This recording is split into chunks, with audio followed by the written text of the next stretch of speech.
Good afternoon and happy Tuesday. I am so thankful that you have joined me again today on this special series of COVID-19 immune system health special series on how to stay ready with It's All About Choices. So I appreciate you tuning in with me either live or on the replay.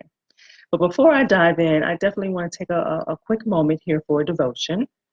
I pray that you and your families are safe and that you are continuing to take the precautions during this season. I hope that each of you begin to look at this period of quarantine and slow down, as I like to call it, as an opportunity to strengthen your faith, to reconnect with family and friends, to enjoy hobbies that you haven't done in a long time, and to really determine what can you do now to prosper more in the next season. A special prayer covering those who are first responders, who are having to go to work every single day during this time of uncertainty, and those who are in bereavement, those who are not able to be with friends and family. Our God has overcoming power. He is in control of this situation. He will never leave us. He will never forsake us. All things work together for those who love him and those who are called according to his plan and his purpose. Honestly, faith and following safety precautions are the best things that we can do right now to help contain the spread. Right? And those who agree with that, say amen.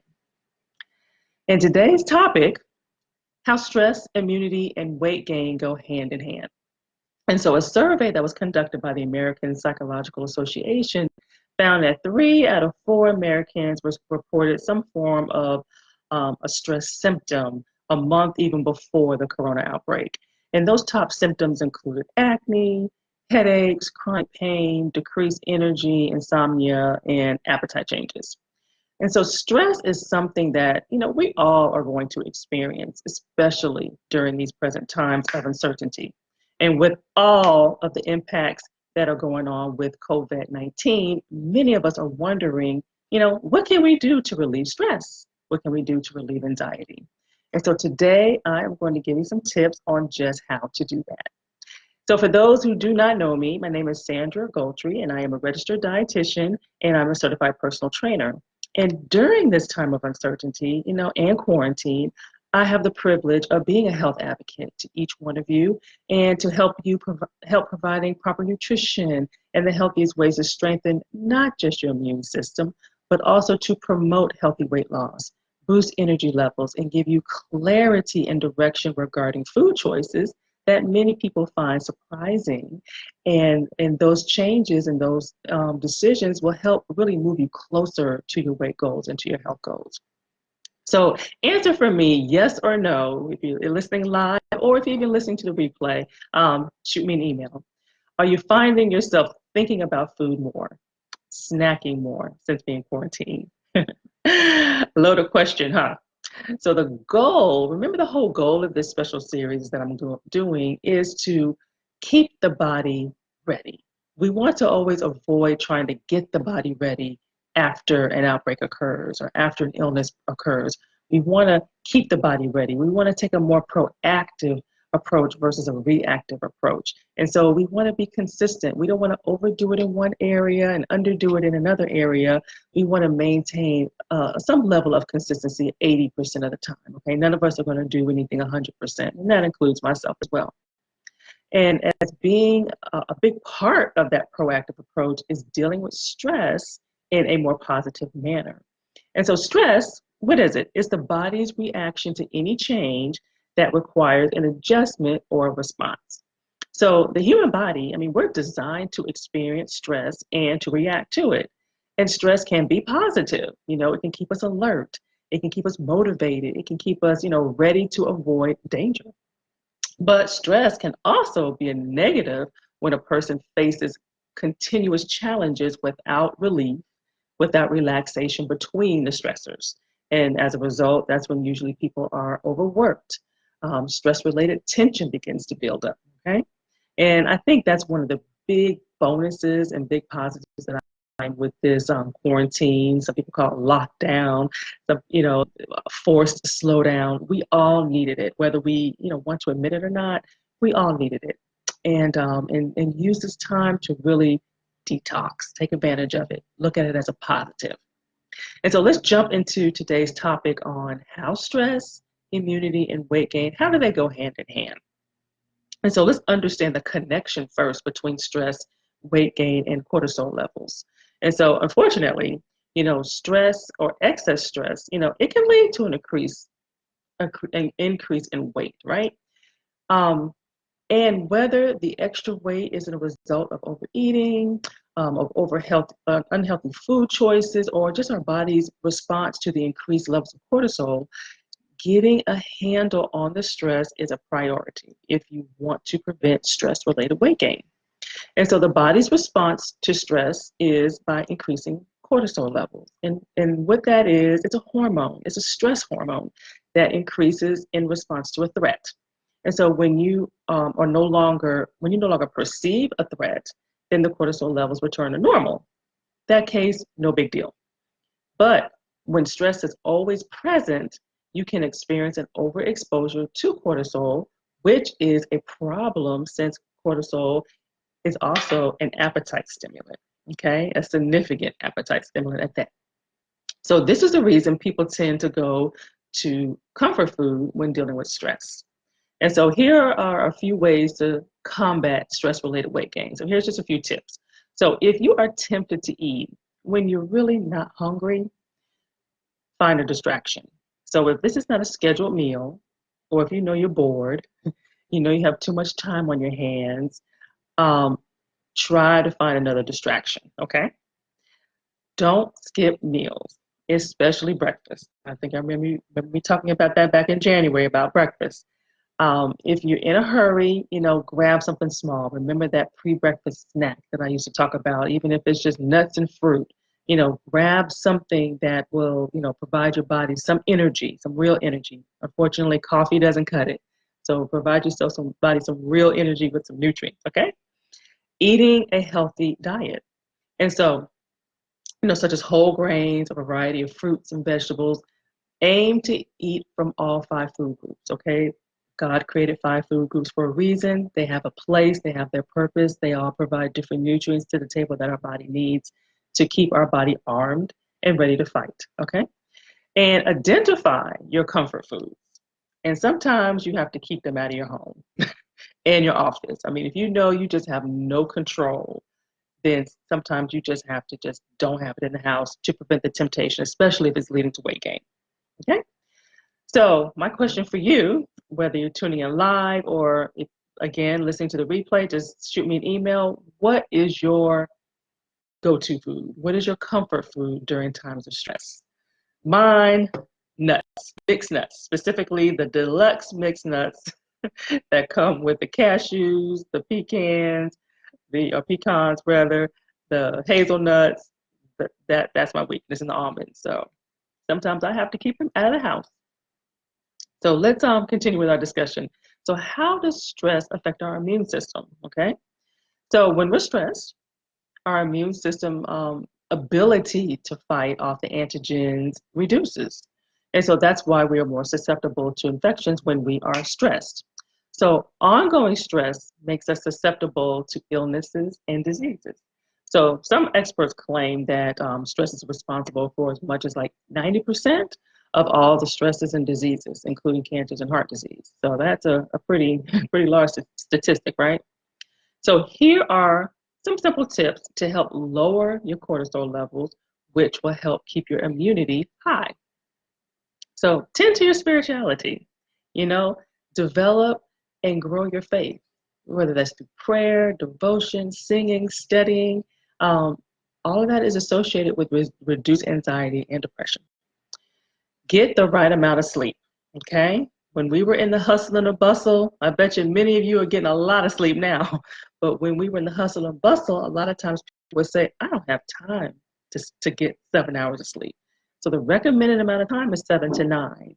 So I like to try to, recommend to my clients at least 7. And it makes a huge difference with your thoughts, your focus, your concentration, your energy levels, everything. So you want to have that intact, okay? And the timing, the length, and the quality of sleep, all of that influences your cortisol levels.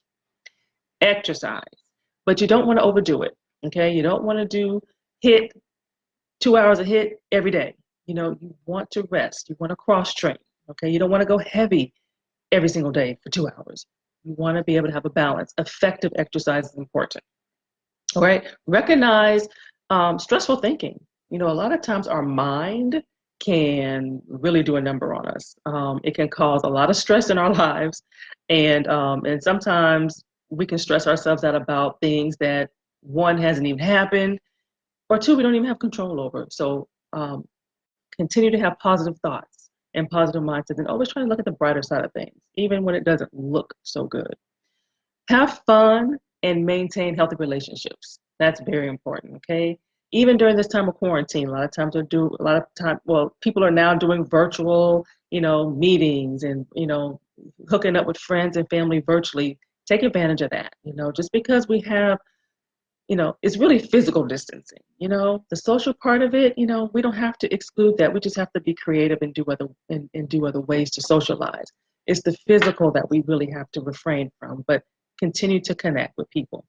Eat healthy foods, ideally from 5 food groups, okay? Nutrition also influences the cortisol levels, for the better or for the worse, but they do affect, okay? And so what are you looking forward to doing again when this quarantine is lifted for fun? So I want you to think about the fun stuff, because we know when it's time to really go back into the office, for those who have to go into the office, or those who have jobs that are kind of constrained because of this quarantine, it's when all this gets lifted, it's going to come back hard. So think about the fun things that you're looking forward to doing when we're free again, so to speak. So tips on reducing stress. Okay, I want to kind of end on that part. Really, it really comes down to really just managing and reducing our stress levels as much as possible. Okay, and we can learn how to manage our stress, and we can lead healthier lives and happier lives. And so here are some additional tips to kind of help you to deal with stress. Okay, keep a positive attitude. So I touched on that. I'm a true believer that what we think is what's going to happen. If we think the worst is going to happen. If we think it's difficult, it's going to be difficult. So I really believe in that our thoughts turn into things. Okay, if we think it, it's going to happen. And this is essential, and it makes all the other tips really easy to follow when our mind is intact. Okay, learn how to practice relaxation techniques. Some people pray, meditation, yoga, something that's going to relax you. Okay, even if you do it for 10 minutes, it's a start. Learn how to manage your time more effectively. Setting boundaries is important. Okay, setting limits appropriately, knowing how to say no. Sometimes we don't know how to say no. A lot of times we stress ourselves out. A lot of times our stress is self-induced because we put too much on our plate. So think about that. And make time for hobbies and interests. The things that you're doing now that you haven't been doing, walking more, riding bikes more, going outside more. Don't let all of that go when this quarantine is lifted. Still maintain that. So that's where setting boundaries and having a balance is very, very, very important. And so initially, being under this quarantine, we all had to transition. We all had difficult times trying to shift things over, and the distance learning with the kids and everything. But now we're in about week 4 of all this. And, we all had to adjust. We're adapting. But guess what? We are not in control. We are so not in control of this situation. So the best thing that we can do is to find good in it and make the most of it. This quarantine, this time of slowdown, this lockdown, as some people say, is preparing us for the next season, okay? So take this time to prepare yourself for the new norm, because we're forever changed, by COVID, right? By COVID-19, we are forever changed. So prepare yourself for the new norm. And then continue praying for those who are affected by COVID-19. We pray for their protection, we pray for their healing, and pray for those who have not been affected. And those who are not, let us continue to do our part. Continue to do our part. And prepare your minds for the unknown, That's why we got to stay positive, and that's why we got to stay prayerful. So stress occurs when life events really surpass our abilities to cope. Okay, so I'm going to do a quick recap. It causes our body to produce greater levels of stress hormones, cortisol. And in short spurts, it can boost your immune system by limiting inflammation. But over time, is where the problem comes in. Your body can get used to having too much cortisol in the blood, and this opens the door for more inflammation. Okay, and that's when we are more susceptible to illnesses and infections. We discussed how weight gain, cortisol, and how all that weakens our immune system and makes us more susceptible, right? And so use this time of quarantine to set a new norm for yourself, okay? Even if it's easy to setting boundaries, that were not in place before this quarantine. And use some of the tips that I have provided, to help set this new norm, okay? But choose realistic steps. Choose something that you can continue even when this quarantine is lifted. And if you need those tips written out for you, feel free to email me and I'll be more than happy to send those to you. But this is the perfect time to get personalized recommendations and to help you ramp up not just your immune system, but your overall health, your wellness, your energy levels, etc. So, this is the time to make sure your vitamins and your minerals and your nutrition status are the max that your body, needs. So if you'd like some help in making sure your nutritional status is on point as best as possible, that the food choices you're making, maybe you need some tweaks to it. Maybe we need to fill in a few gaps there. I'm here to help. If we need to improve labs, increase your energy levels, simply drop me a line and title the subject line, hey, I would like to have a nutrition assessment. And I will be more than happy to offer you some personalized recommendations and some next steps to help fill in those gaps that you may be unaware of. Most people are unaware of things. And so thank you for tuning in today. This concludes what I have to share about stress and how stress and weight gain and immunity go hand in hand. Continue to follow me. I have a YouTube channel, and the information on that YouTube channel is in the comment section. So please subscribe so you can stay informed and stay in tune. Have a great rest of your Tuesday. Be blessed, stay safe, and most importantly, just continue to stay positive. That's the most important thing you can do. And thank you, Karen. Hi, I see that you joined in. So have a great day. Bye-bye.